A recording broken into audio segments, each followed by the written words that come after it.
gentlemen, boys and girls, you are now rocking with the best, the livest podcast you ever gonna watch. He's Luis LightYear Vargas. I'm, of course, Justin Show Off Davis, and together we are The Light Show. Today, we are gonna bring you our UFC 262 breakdown.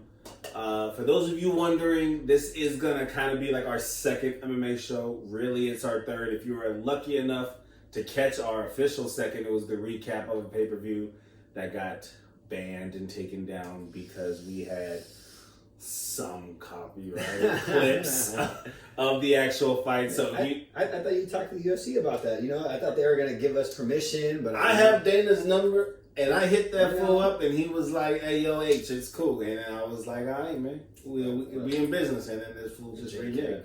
You know, he reneged on me. You know, that's a re-nigga for you. But anyway, we're going to talk about UFC 262. This won't get taken down because we ain't got no damn clips to show you because the fights ain't happened yet. But we're going to give you our expert analysis. As you know, we're both fighters, so you know we do know a little bit what we're talking about. You know, there's a little something. We're primarily going to stick to just the main card. If there's some undercards you want some opinions on or our thoughts, hit us up in the comments. And we'll gladly respond, let you know what we think about certain fights. I think the only prelim I really am going to say something about is probably Jacare on the featured prelim because you got to show him respect. But true veteran. Other than that, we're going to run you down the main card, how we see it, and then we're going to give you our lock-in bet. So if you have a bookie or if you want to make a bet, we're going to give you a lock-in bet who we guarantee. Shout out to Chuck on that one, who we guarantee is going to pull off the victory. And also, we're going to give you what we think will be the fight of the night. You know, the one that's just going to rock the house, shut it down. Shouldn't miss. Yeah, it doesn't mean it's going to be a knockout, drag-out, 3-round, 5-round war. It could be a quick 10-second knockout, but it's going to be that fight that you're just going to leave talking like, damn, that was a good-ass fight. The one you shouldn't miss, pretty exactly. much. You know, the one that you want to watch. So we're just going to go ahead and dive right into it with the main card. So the very first matchup on the main card, I am so happy about this one, but it's Matt Danger Snell versus Argero Bontarian. Sorry if I'm pronouncing your name wrong, but we're going to go ahead and just start with that one with Matt Danger Snell being the favorite in this fight. He's actually the number 8 ranked, and Argero is actually the number 9 ranked. LightYear, talk to me what you think about that, starting off in the bantamweight division. You know, I mean, to be honest, I'm not too in-depth with those guys. So, like, my opinion isn't really too strong on it, to be honest, you know. I feel like there's some, like, standout guys, and then there's other guys that I'm like, you know, wow, this is gonna be a good fight. This should be a fairly decent fight, though, don't get me wrong. My opinion, I mean, I'm going to give you my opinion off the bat just because, I mean, that's how I do it. I know Justin's a little different, but I think Danger is actually the one that's going to come away with this one. I just think that, yeah, I mean, I'm kind of boring about. I failed on this one. I didn't really do my homework on these guys, to be honest. But you know what? I think you gotta appreciate the transparency. He's being honest. Yeah. He's not gonna give you fluff and say that he knows this, knows that. There's way too many fighters. There's way too many fights for us to be like 100% locked in on. You know, especially because we don't know who's gonna be matched up with who. But I do think that this guy has the potential to be a really, really good fighter in that division. He did lose to Pantoja, but Pantoja's cracked top 5. That dude's. So I did watch that fight, and I thought Pantoja just looked really good. So I guess I wasn't really like expecting this guy to do much, but you know what? He did make some little noise. He did beat Tyson Nam, which Tyson Nam's kind of a name in the UFC already. That he's had a lot of kind of big fights. So yeah, I mean I'm going with Danger just because I think that he is the overall better fighter in that one. Go ahead, take it away, man. Take it away. Take it away. Danger Snell. Well, this smile is pure. It's genuine because I don't know if you guys know who Matt Danger Snell is, but I didn't.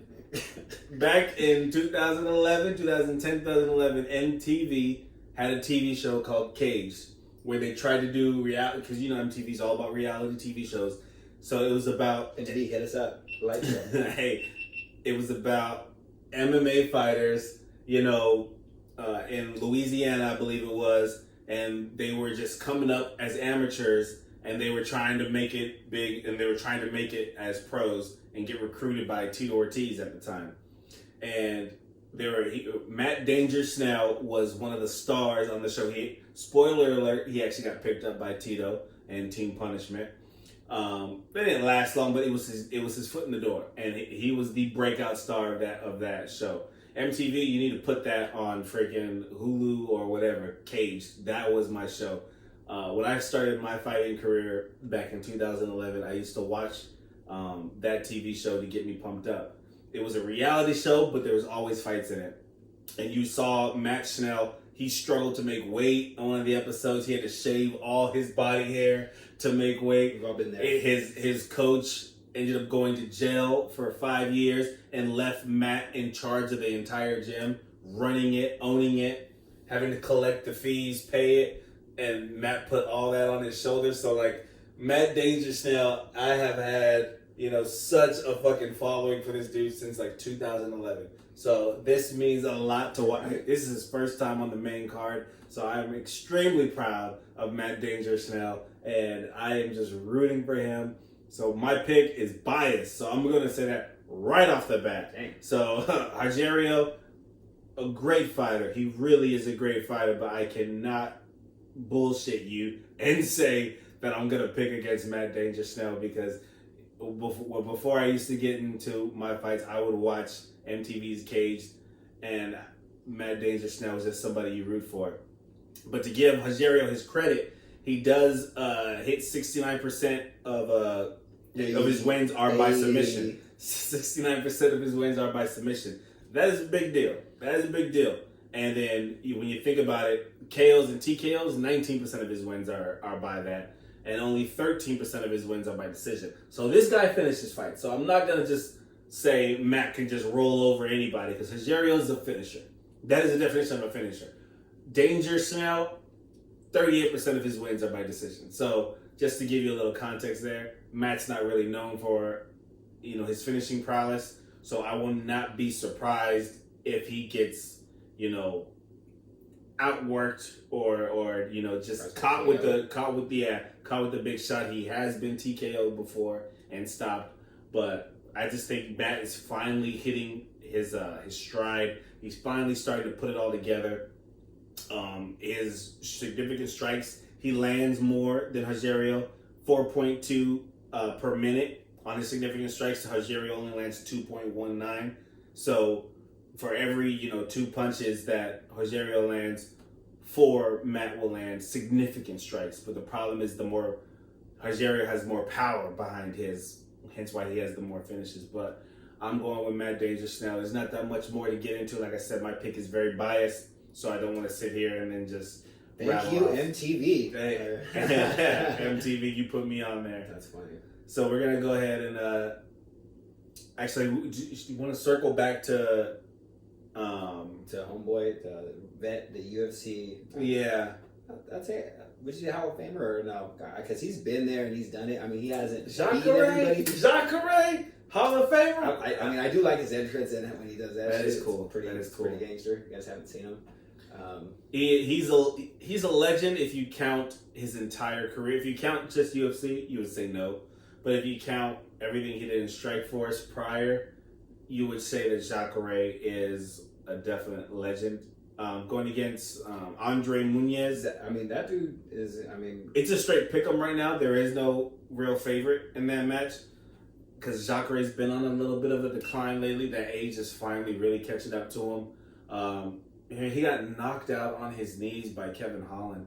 Kevin Holland was a bad one. Kevin Holland was on his back and just hammer fisted while Jacare was on his knees in his guard, about to look for a submission, and then started getting hammer fisted and got knocked out that way. Like his face was there, and he probably did hit him on the button where it was just. I mean, it was an ugly loss. Old school Jacare would not go out by something like that. But yeah, that's it. That being said, I mean, do you think he's reached the end of the road? I mean, I don't know. Jacare has always been a staple fighter. He's always been a solid fighter. He's fought the best of them, you know. He's fought the and best. Honestly, I'm not ready to close give the up book. on him. Yeah, just because I mean, this guy coming up, I don't think he's done enough to like say he's gonna beat Jacare. To be honest, I think Jacare is just he's been solid throughout his career, and so I think that I can't give the other guy the benefit of the doubt just yet. Okay, you know, so I think Jacare is gonna come away with the win. Just because of experience, and he is a solid grappler. He's a really good, strong guy, but man, I don't know. Sometimes the age gets the best of you. So. I think we're both. I think this is also. I don't want to say biased, but this is one of those where you kind of want the feel good part of it, where you want Souza just to have a good win. You know, because like I said, like coming off of that loss, I believe that was his last fight against Kevin Holland. It was his last fight. Yeah, I mean, you want to see him have a better bounce back, especially since you like it would do better for him if Kevin Holland was still taking off. You know, but Kevin Holland just got beat down in his last two fights. So the same way that he was in that position. I think he just got caught with an unlucky hammer fist. It was so awkward. Yeah, so it puts a damper on Souza. So if you ever get tip for a fighter, for people out there who want to know the psyche of a fighter, if I get beat by somebody embarrassingly, I want that fighter to go on and whoop the out of everybody. You don't wish like terrible bad things on that person. You're right. 100%. You want them to go on a big tear, because if they lose every fight after they beat you up, that makes you look 100% terrible. 100%. Shout out to Chris Gonzalez that he whooped my ass last fight. But you know, this dude, he's out of Team Alpha Male, and he won like 3 fights since. You know, he's just been tearing. He's on a tear. I think he's like 7-0 or something. I don't know. He's undefeated, and that dude's killing it. So I'm like, man, I mean, at least I didn't get beat by a scrub. That dude's a solid ass fucking fighter, you know? Yeah. So like, if you get embarrassed by somebody, you want them to go on a tear. And also, if you beat somebody after you're done with them, you want them to go on a tear, because the more wins that they have, it makes your win look more like a quality win. Because if they lose, then it's just like, you beat you be the guy. You be the guy. So just a little insight on the psyche for you guys out there who just didn't know that. But if we're talking about Munoz, and you said like who did he really beat, and I'm going through the list right now. Yeah, same here. Yeah, it's. I mean, he has a good record. Don't get me wrong. He has a lot of wins to it. I think the most notable was to get in Contender Series. Tyler Johnson, that's the dude that he's from the area, I think. And he's a solid guy. Well, actually, I think that's somebody else. I think that's a different Johnson I'm thinking about. Well, he still has a lot of wins, but they're over the promotions he's been fighting. They're not, like, I would say, not well-known promotions. So, I mean, it's one of those things where it's like you can't really gauge a guy that's been fighting outside of the UFC that comes into the UFC, because the UFC is just on another level. You know, those guys are just a tier above the, regional guys. So that's another reason why I'm like, some of them for the most part. We'll circle back to that when we talk about the main event. But I get you. Yeah, but I'm talking about like regional events. Yeah. You know, like regional events is different from a major headlining, like PFL, Bellator, or so on and so forth. You just put PFL above Bellator? No, I didn't put them above them, but I'm saying it's a well-known organization. Combate, all those shout out Combate. Hey. Trying to get on that shit again. Yeah, shout out Alberto Del Rio, who's probably going to be locked up for the next 10 to 20 years. Yeah, it's funny because memories, how on Snapchat pop up, and I took a picture with that dude. I'm like, I'm a little embarrassed. Hey, man, but you know what? He was... fast forward. We're not gonna talk about that. If you didn't hear what we said, I mumbled on purpose. So don't say it's a sound issue. I mumbled on purpose. So moving into the next fight on the main card, featherweight bout. That boy Edson Barbosa, who's unexpectedly an underdog, But he's going against Shane Burgos, who is a beast. LightYear, talk to me. What you think about that? Okay, so this one is, I did do my homework and I do know these fighters. So Shane Burgos is they're both actually really interesting fighters to watch. Like I would say explosive guys. Edson Barbosa has one of the fastest kicks I would say in the UFC. That dude's overall the prettiest snaps on his leg he's a stud. Burgos is explosive. They're both very outgoing in the striking and just overall. But I think Burgos, his tank is what lacks in this fight. I think he tends to get a little bit tired past half of the second round, third round. His gas tank is kind of depleted. Hopefully he's fixed this issue. And then Edson that's another dude that's been in the UFC for a long time. He's fought the best of them. Beat a lot of good guys, lost to a lot of good guys. I think that on the ground, Barbosa has the advantage. I think his wrestling defense, I think he has the advantage. I think overall, Barbosa is the most seasoned fighter, even though, he has a lot more losses on his record. I think Burgos has 2 losses to where Edson has 9. But, like I said, Barbosa has lost to really good guys, top contenders. I'm actually going to swing Barbosa this way. I'm swinging towards him, just outworking him, just if he kind of plays his cards right and he's just a smart fighter. I think he's gonna just bring him into deep water and I think just beat him. Just watch the barrage of punches in the early couple minutes of the fight and just take him out. All right. Well, I am going the opposite way of my co-host here. I am going that Shane Burgos is gonna pull off the win. Now, here's my reason why, and it's strictly off of one. The reason why Edson Barbosa is the underdog is that this is at featherweight. It is not at lightweight. Edson Barbosa does his best work at lightweight. He is one of the best 155ers on the planet. You drop down to 145 and he is a guy. Not just an average guy. He's above average. He's an above average, but at lightweight, you believe at lightweight he can beat anybody on any given day. 145, you hear his name, you're kind of like, oh, who's he fighting? Or what's the conditions? How long does he have to train? Because I've seen him fight at 145 before, and he gasses out at 155. Now he has to cut more weight to 145. Like, it's not the business for him. So, and Shane Burgos, he's on a good tear. Are you gonna say he has any quality wins? No. Cub is a good guy that he beat. Cub is but that was when Cub was on a slide though, right? Cub on 4 straight losses. And speaking of Cub, didn't he just get knocked out last weekend? So that's even. No offense, Cub, if you ever watch this. He's a badass dude, though. Yeah, I was gonna say, straight from SoCal, that big SoCal tattoo right there. I ain't hating on you, Cub. I've been watching you since WEC. Don't be mad. But, your record is what your record is. Those losses happen. His last fight against, Emmett, Josh Emmett? Yeah. I think that was a no contest, I think it was. Unanimous? He lost unanimous. Yeah. Josh Emmett was put on a fight of the year. Yeah. He's underrated. Yeah, he really is. Underrated. Hopefully another guy out of see Team him soon. Male.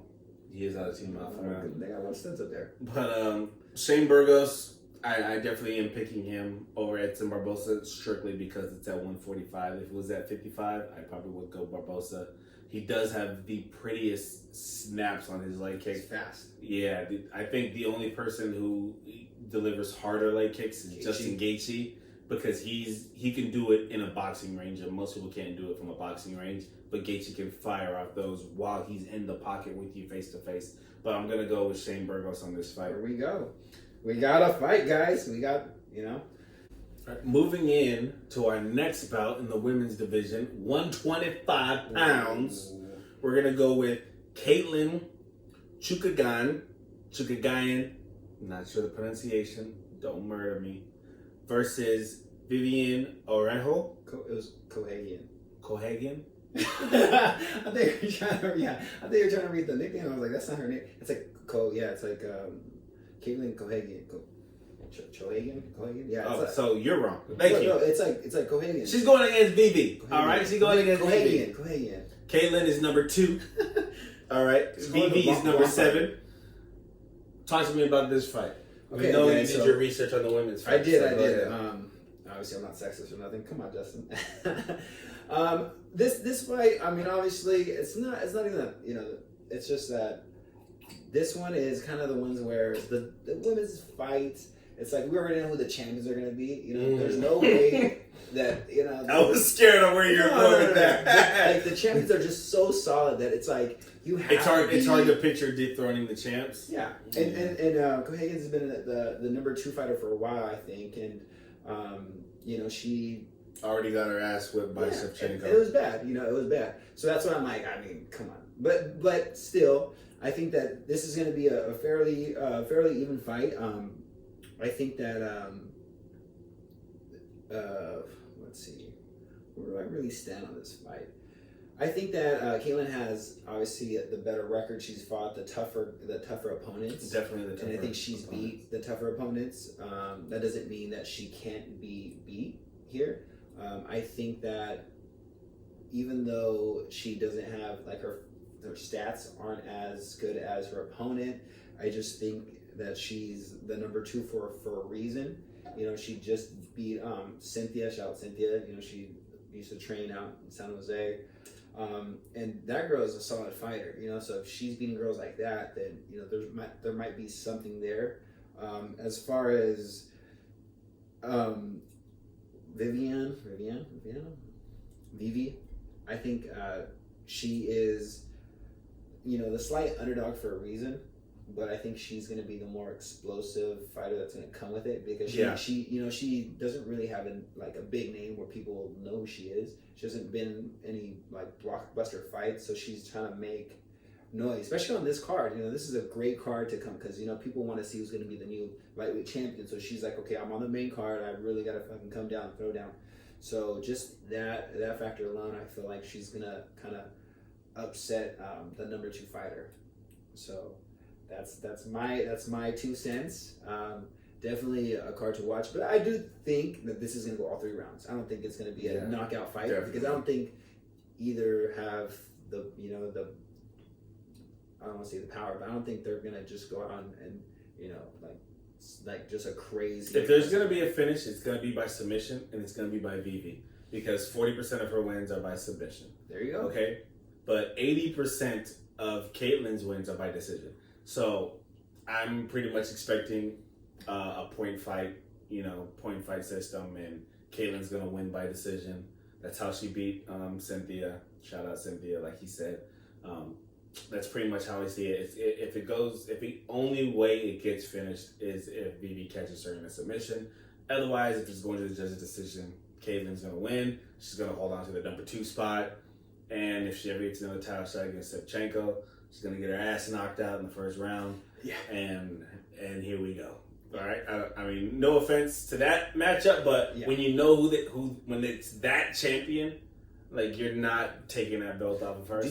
Do you think, side note, do you think that the winner of this is going to get the next title shot? Like, after, because, I mean, it's the number 2, number 5. I mean, those are, like, the top. Obviously, usually it's I would say no, but because... it's weird because, there's not a lot of talk about that, right? No, I would say no, because, you can't put Caitlin right back in there. I mean, I think that title fight was, like, 3 fights ago, but it was just so one-sided.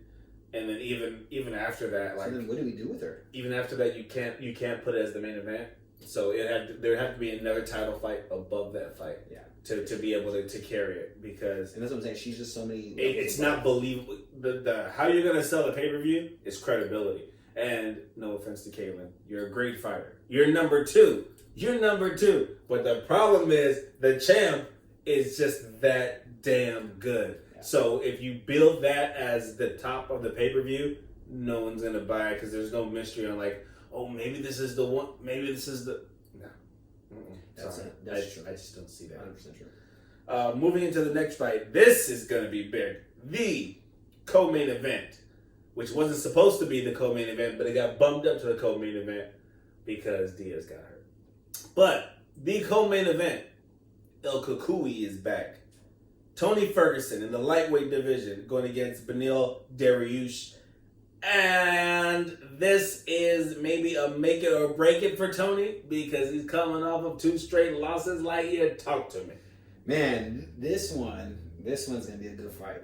This is my don't miss it fight. This is my fight that, you know what, don't miss it, because even though he is on a slight decline, 2 losses, but it's 2 losses after how many back-to-back wins? You know, like Tony Ferguson is, I would say, one of the most unusual fighters in the UFC. Just not his fight style, but just overall, if you ever watch interviews, if you ever watch him, he's just, I mean, an interesting guy. Yeah. You know, did you see when he brought like the baseball, this whole baseball like thing when he went to like press conferences and stuff, and like, I'm not sure what, you know, all that has to do with fighting, but he thought that it did. So, you know, he's just very interesting.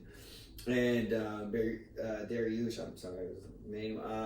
That guy has been in the UFC for a long time as well. He's been fighting, beating a lot of guys. Really, his last fight was actually, man, it was a good fight.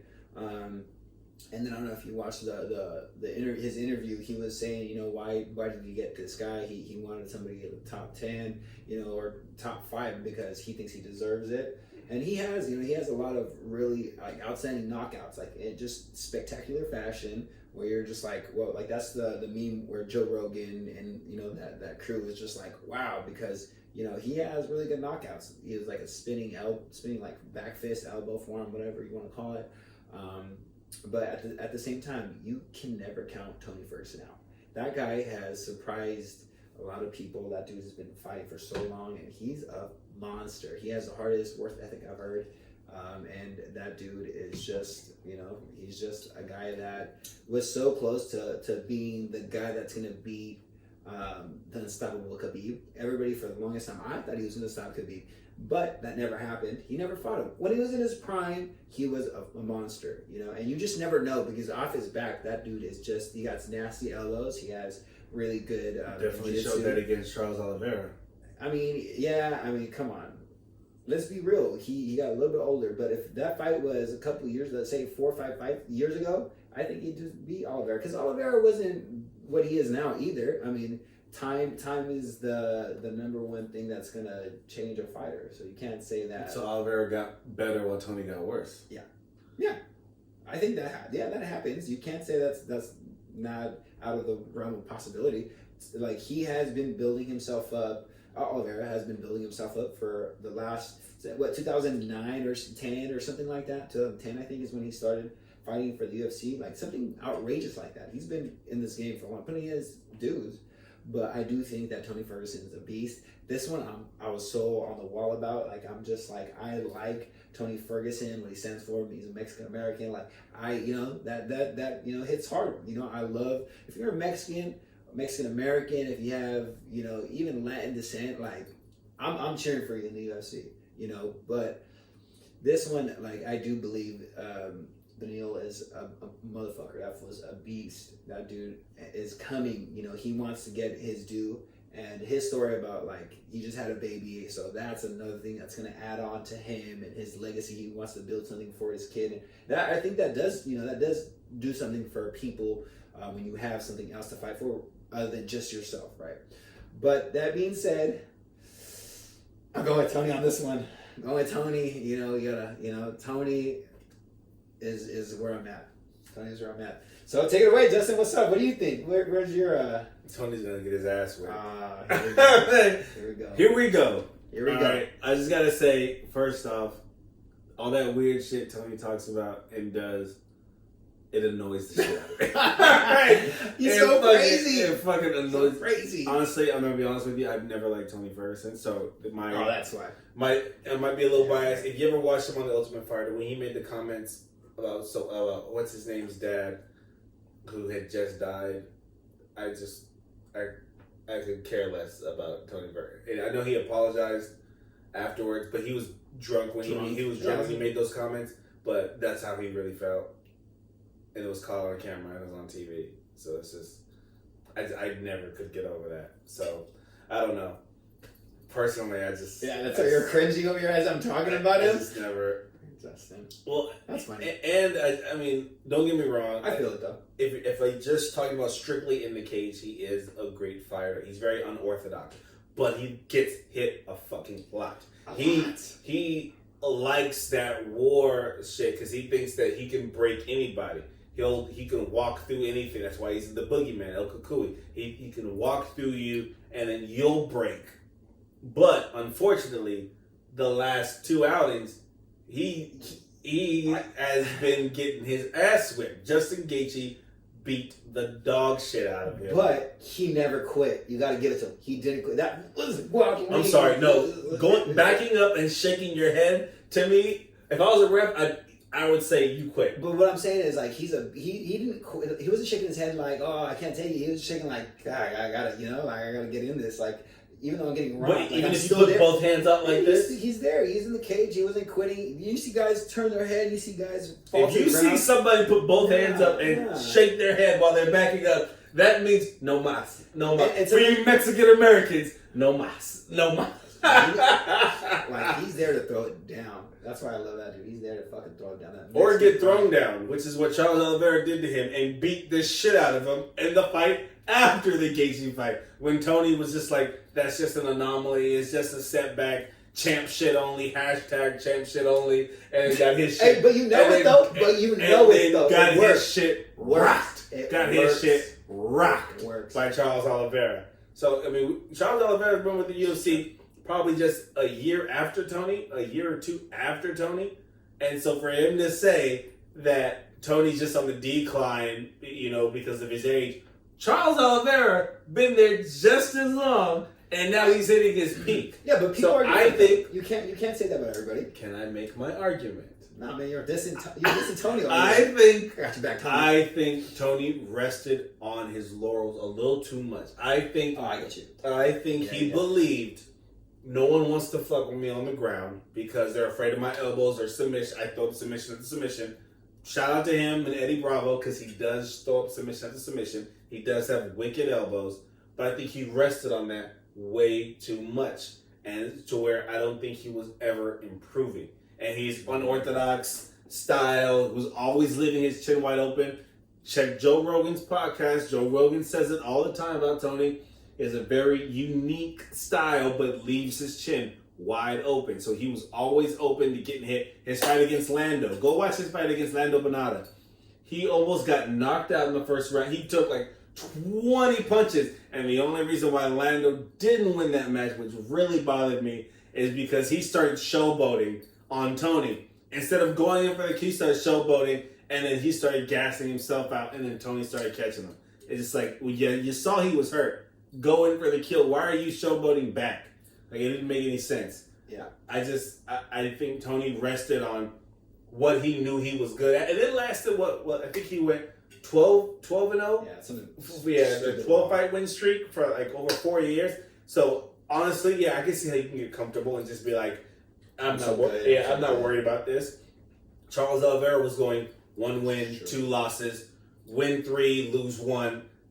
But he always had to think, how can I get better? How can I get better?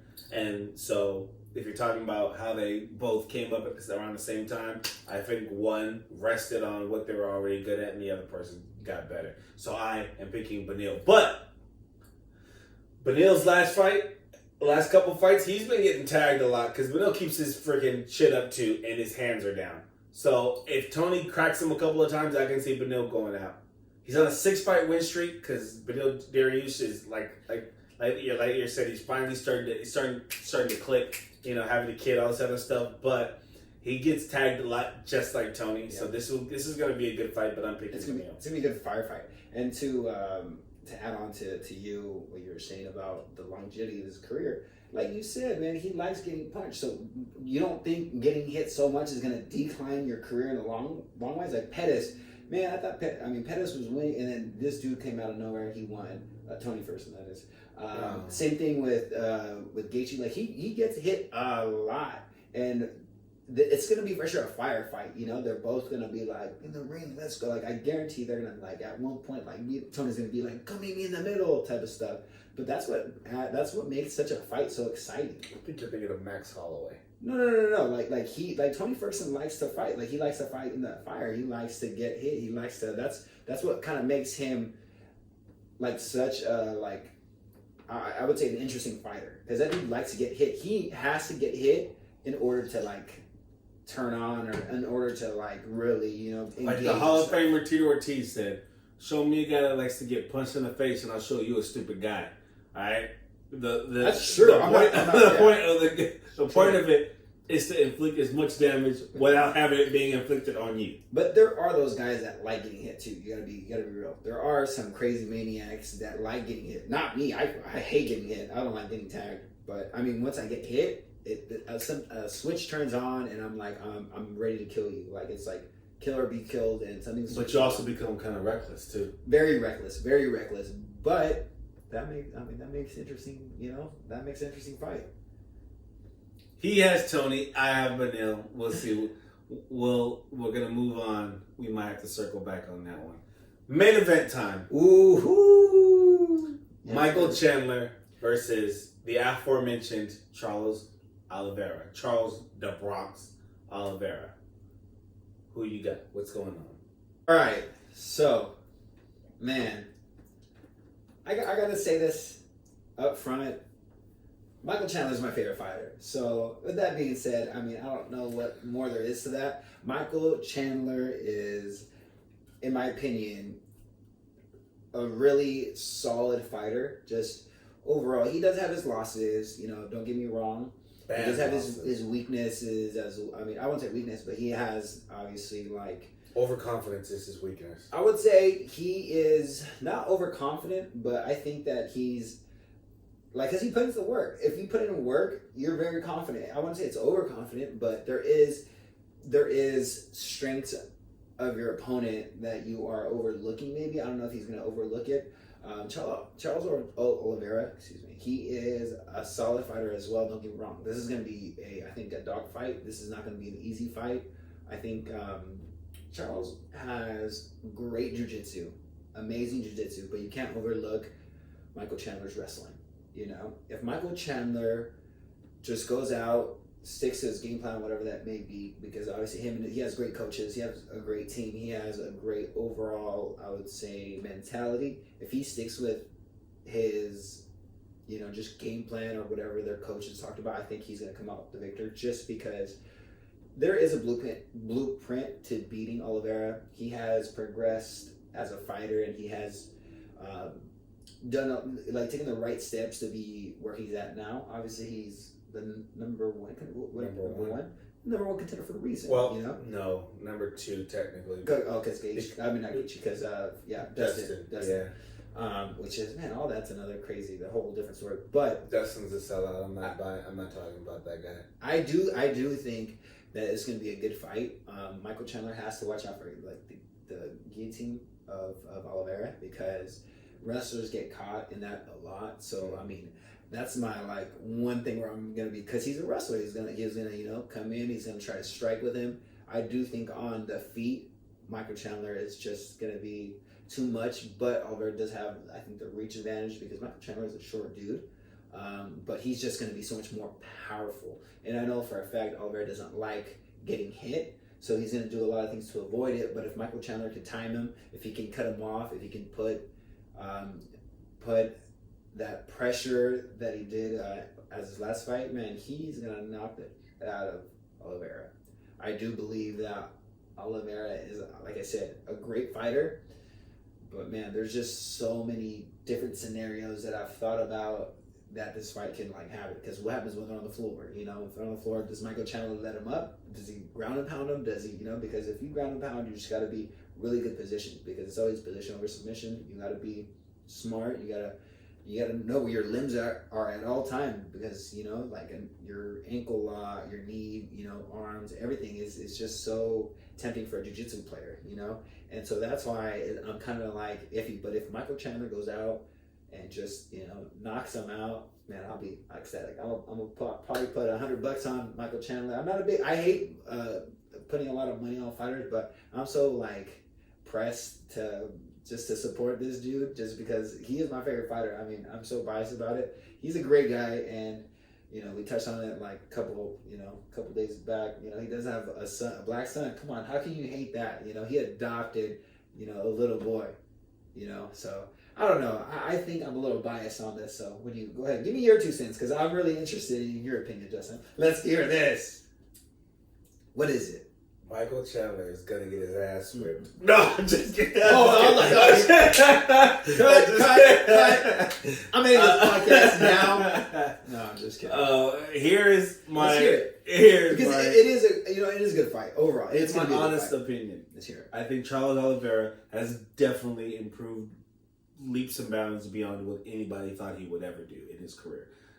I compare him as a parallel to what Rafael Dos Anjos did in the lightweight division, where you're a guy that lost 1, won 2, lose 2, win 3, lose 1, and you're just floating. You're just collecting check after check. And that's how I equated his career. Okay. And then something happens where, okay, you won 1.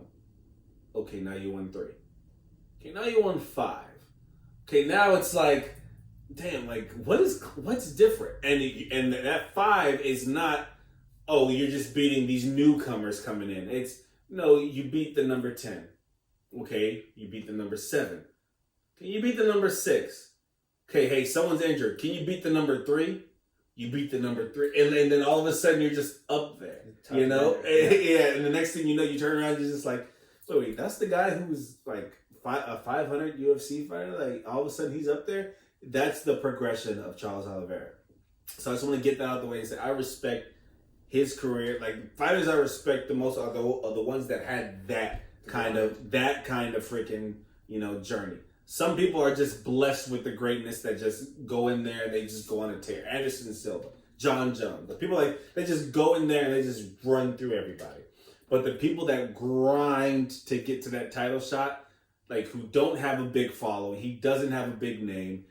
In Brazil, they're not clamoring for him in the streets, but he has proven himself, and he's like that last of a dying breed of if you just put in the work, you can get the title shot. He's like the last of that kind of guy. So no matter what, hats off to him. The Michael Chandler thing, I met a cool guy. I love he has a black son. Honestly, I think my biggest thing about this is when Michael Chandler beat Hooker, the first thing that I saw was Patricio Pitbull, the Bellator featherweight and lightweight champion, online saying, "Great to see my son win over there." You know, because Michael Chandler got knocked out by Patricio. This would be like the first time where Bellator could make a legit argument that their champion is better than the UFC. But if Michael Chandler wins, even if it's in devastating fashion, Scott Coker could come out for Bellator and say, Patricio just knocked him out. Not like fucking 5 years ago, 3 fights ago for Michael Chandler. Because he would beat Oliveira, beat Hooker, and then beat Ben Henderson. But in the fight before that, he was just knocked out. You were just knocked out by our champion. You lost your belt to our champion. That's the reason why he has the belt. Knocked out. Now, granted, in that fight, I think the ref stepped in too early. I think Michael Chandler was bouncing back, was recovering. But a loss is a loss. He was clipped no matter what. That punch landed, and he was dropped. And say what you want. Stopped early, stopped not. You got hit and you went down. But to his defense, I mean, that can it's fighting, like you're gonna get punched. Yeah, but it's up to the referees to really gauge, should I let him get up? Should I not? So it's kind of fucked up that it's, excuse my language, that I still think though. But you're right though. You're right. That for Bellator, I guarantee you, Bellator is rooting for Michael Chandler. Like people who think that Bellator doesn't want to see him do well. No. They do. If Michael Chandler went out on top, like left with the belt, like stuff like that, of course you're not rooting for him to do well. But the fact that he is actually, he left, after getting knocked out by your current champion, no. You're rooting for Michael Chandler to run through that UFC roster because then you can always say, our champion knocked him out in the first. the first round. He knocked him out. Like, that's so. But then that just touches base on what we just said about you want your opponents to do well, but it really, this is where I'm like kind of like torn about it. If Pitbull comes like on his next fight, right, lightweight fight, and he just loses, then that kind of washes it, because then it was one of those things where like, yeah, he got punched, he got clipped, and they stopped it, as opposed to he's a solid fighter, because he's a solid fighter. Don't get me wrong, Patrice, I think he's better than his brother, but he's gonna go down as the greatest Bellator fighter. It's really gonna depend on his next fight to determine if Bellator has a better lightweight, because he just won 2 months defending his title. Yeah. That's my point. That's my point. Yeah. You can't really, you can, because he did beat him, but at the same time, it's like, well, I mean, who was it? I'm on the wall about that, man. Don't be talking bad about Michael Chandler. Like I'm just saying. I feel it though. I just think, because like it was literally like the second after Michael Chandler knocked out Dan Hooker, Patricio went on Twitter. But my son knocked him out. That's just to get that, that's just to get that, hey, look at me, It worked. He got attention because MMA fighting picked it up. And Bellator literally posted that fight, like the knockout. Yeah. Like, so I mean, I guarantee you that's what they're gonna do still. Mm-hmm. Like as soon if Michael Chandler wins, that's what they're gonna do. So I think, I don't want to say that I'm being a UFC fanboy, so I want to protect them. So I want Charles Oliveira to win, but in a certain sense, it's kind of like, I don't know. It's just weird. Okay, now for me to think objectively on the match. Michael Chandler is short and stocky.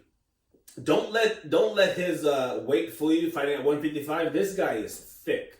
All right, he is thick. On fight time, he's at least like 190. This fool is big. He's yoked. Okay, and a natural born wrestler. He's an NBA, not an NBA, but he's an NBA. You want to let him know what? Some of y'all get that. Some of y'all get that. But so Charles Oliveira is not a wrestler. He's a great jiu-jitsu guy, and he was tripping Tony Ferguson all around the place. And I know for those of you who say Tony Ferguson's a great wrestler, he is. But Tony Ferguson is long and lanky, and he doesn't have the lower body. All right, there's different forms of wrestlers. Luis is long and lanky. Long and lanky. I'm a short, stocky wrestler. So if we're talking straight wrestling, if we're just going straight wrestling, Luis can get me better on trips, stuff like that. He will never blast double. I can blast double him. Sure. I can blast double him. It's happened. And like MMA wrestling, like it's harder for him to change levels on the strike and then get underneath me. For me, I can fake an overhand and go right at his leg. So Michael Chandler has so much of an advantage on determining where that match goes. So I give that edge completely to Michael Chandler, because Charles Oliveira is not a wrestler, great jiu-jitsu specialist, but Michael Chandler will determine where this fight gets fought. If he wants to keep it on the feet, Charles Oliveira has worked a lot on his boxing. He showed it against Tony Ferguson. Like I said, Tony Ferguson keeps his chin up a lot, but you saw the crisp punches by Oliveira. Before, it used to be wild punches to get you to a clinch to try to get you down. Now, it's crisp boxing. He has crisp boxing now. And when you watch Michael Chandler, some of his flaws come from lunging punches. How he blew his knee out against Brad Primus and in Bellator when he lost his like ankle or something. When he lost his belt, when he lost his belt, not the first time, I guess it would be the second time because he lost it to Eddie Alvarez. But when he lost it the second time to Brad Primus, he blew his leg out and he was trying to fight on one leg, throwing shots like this. Hey, but he takes wild shots, and like I said earlier, I think it's overconfidence. I think he just thinks that he can just steamroll anybody. It's great to have confidence. It's terrible to be overconfident.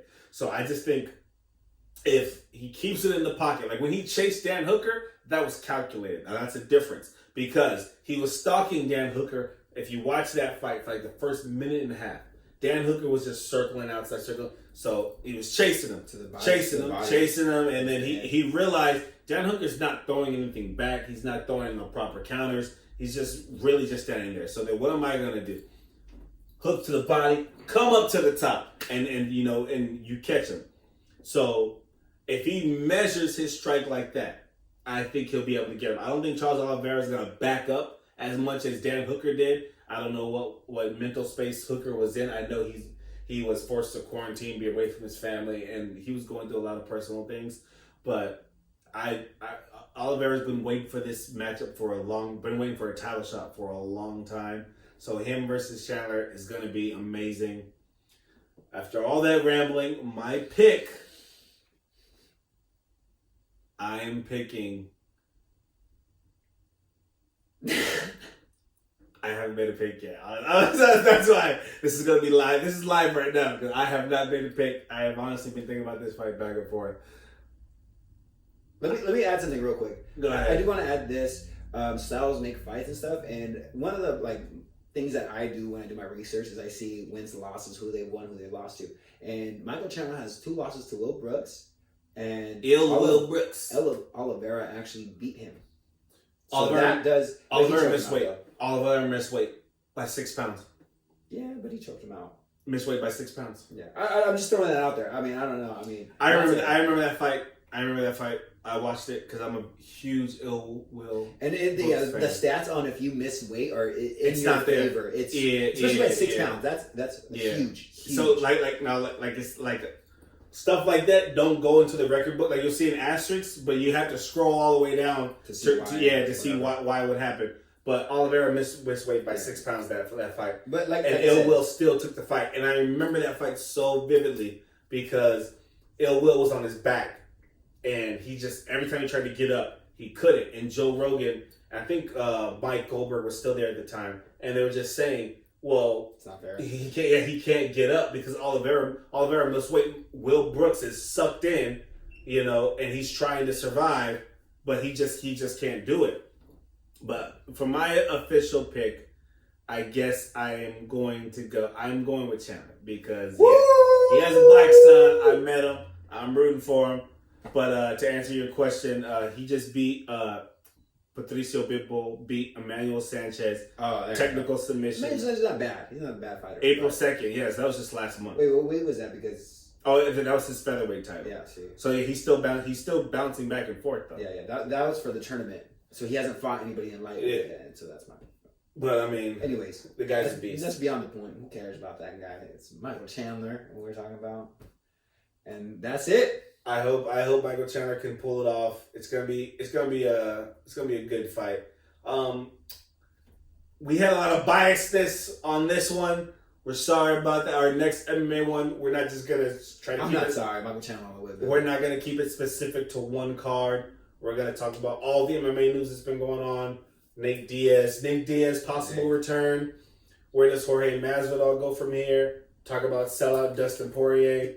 Going against Conor McGregor. Isn't Conor talking about he wanted to fight for the BMF and shit? Yeah. All that crazy stuff. So stay tuned, baby. Stay tuned. We're going to talk, our next episode, we're going to talk about everything, not just one card. But to give you my lock-in, who I'm saying no matter what is going to win, Matt Danger Snell. That's my lock-in, baby. And my fight of the night is definitely going to be the Tony Ferguson versus Benedict Dariush, because they just both keep their chins so gosh damn high to the sky that someone's getting freaking finished in that fight. I mean, I was gonna say that was my fight of the night too, but you know what? I'll change it up and I'll say Burgos and Barbosa is gonna be my don't miss fight. My lock-in is Michael Chandler, baby. Come on, how are you gonna not go with that, Michael Chandler? I know it's kind of corny because it's main co-main and stuff, but hey guys, come on, you gotta be locked in.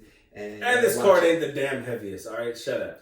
And the one that sucks that they just lost the fight. The fight that they just lost. The Diaz fight. No. Well, that one too. The Diaz. Yeah. And they Sharizian or whatever the fuck his name is. The one that they just lost. They just took that fight out.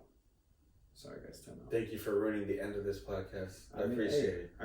I'm pretty sure we just lost about 6 subscribers because you did this. Jack Hermanson and Edmund Shabazian. Yeah, I'm sure. And then people were gonna buy the pay-per-view to watch that. They weren't at all. But I'm just saying that I mean that's a good fight. It was. It would have been a good fight. Yeah, that would have just been another talking point for us. Yeah. And then my shout out to my boy Alex Perez, but he withdrew from that. He was supposed to fight Matt. Which I would have picked. Yeah. I would have picked my boy Alex. Just saying. But anyways, to end this podcast, guys, thank you for watching. Subscribe, like, comment, share. You know you guys love us. You guys got to support us. So please tell everyone. Tell your mom. Tell your brother. Tell your sister. Tell your grandma to do it. Just click that button. Enjoy the fights.